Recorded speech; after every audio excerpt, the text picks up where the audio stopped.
at 2 hours, so I've been up since 4, so forgive me. And I came to, the first thing I came to was an anecdote that Nancy Cassett is the wife of Chris Eisen, or Chris Eisen is the Bobo to Nancy Cassett, who told a group of people about what makes. Could you stand up, Nancy? Oh. Nancy works for American Public Media, NPR, National Public Radio, and she makes sure that everybody contributes as well as has good programs to listen to. She's married to Chris Eisen, who I used to work for, and worked alongside of, and have many, many great stories about journalism. But Nancy Cassett told a group of people one evening what makes Chris Eisen tick. Chris Eisen works with Al Timms and Giovanna at the University of Minnesota. And Chris Eisen holds the Pulitzer Prize for investigative reporting in this very city that you're in. Chris and his partner uncovered a thread that led to an amazing fact. They found that the fire chief and the fire chief's brother were involved in running an arson ring in St. Paul. So the guy who was supposed to put out the fires was profiting from the fires that were being set by a friend of theirs. And where I'm going with this is typical Paul McEnroe. I meander all over the universe, and I finally will bring them around. Magically, I hope, before you wonder where's this guy going.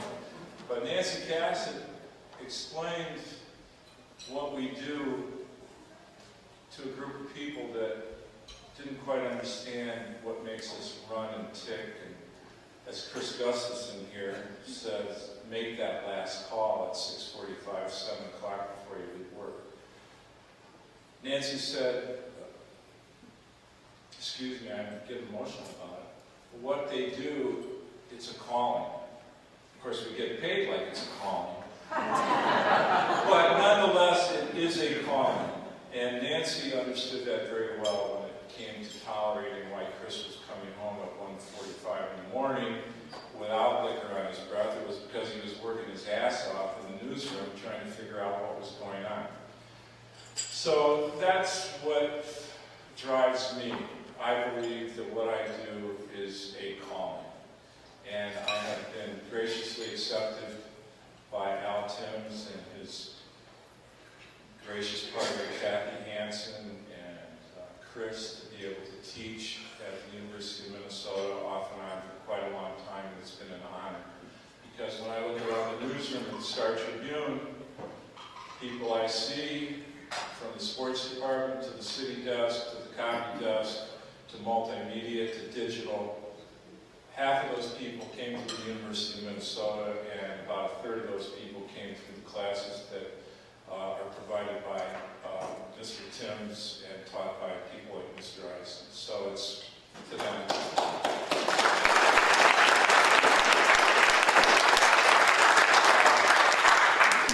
This was my day today, and I'll just share it with you because I believe that I'm meeting the calling.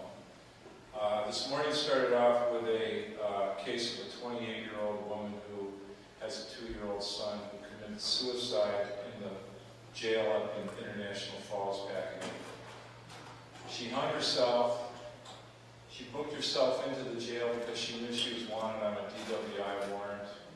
She was booked into the jail, and for 2 hours, no one checked on her well-being, even though on the previous file, she had admitted that she had suicidal thoughts and was very, very fragile and on medication. No one checked on her. She hung herself. I'm writing that story and it'll be in the paper over the weekend or by Tuesday. By afternoon, I was over in a law office talking on a conference call to a man in Omaha, Nebraska, was held in the federal prison in Rochester on a bank robbery charge, sentence. And he was supposed to get out on X, but it turned out they held him 13 months longer in prison than he was supposed to be held. So my day consists of going from place to place, office to office, talking to people who don't want to talk, talking to people who talk and risk their jobs, talk about things that will get them fired and they will lose their livelihood if they're revealed.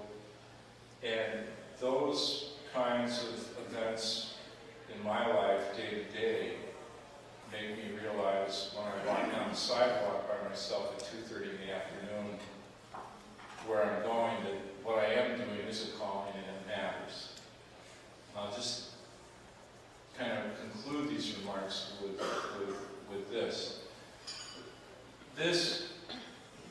One of the things I really believe in is understanding the history of why we cover things, which is why I'm really grateful to be here. You are the historians. You are the final critics.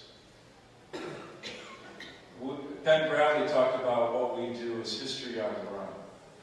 You are the people who have the ability to stand back and critique and really evaluate what was covered right, what was not covered correctly, what was shown to be biased, what was a failure, where the press fell in bed with the government, where the press took a pass, pulled a punch.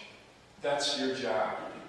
And I really believe this in all my heart, that if it's not for what you guys do, no real evaluation of where we're going as a society, as a nation, as a group of people, as a community will ever be fully understood and be legitimate without what you're doing. And to that, I commend all of you. I woke up this morning and my dear wife, Louisa, said, well, what's going on? When do you have to be here? What are the logistics? And of course, I'm just kind of, I don't know. There's a bed from the mattress factory coming at 8 o'clock and I can barely figure out because the Keurig coffee maker's not working correctly. But I'm sitting on the internet and I'm looking, you'll love this, Al, I'm looking at the agenda and of your group, and I come across, there's a blurb on coming up, or it was today or tomorrow, and it talks about, forgive me if I get this wrong, it was something about the South Carolina mental health, it was African Americans in an insane asylum in South Carolina. Do I have that right? Huh? Did I get part of that right? Yeah. And I'm thinking, this is exactly what turns me on and flips my switch and rock on, ladies and gentlemen. This is it. This is it. And all day I held that. All day I held that. And between going to the suicide case, to the guy who was in prison 13 months longer than he should, and I held that. I told you I'd get here, Chris. And I thought about what kind of day it was today. It was a beautiful fall day. And about 12 years ago, I just left the newsroom on a day like this, and I drove down to Faribault, Minnesota. Faribault was where children with mental retardation were literally warehoused. And it had been turned into a prison because they had this building and they didn't know what to do with it, because they finally decided this is wrong, and they've replaced vulnerable people with vulnerable people.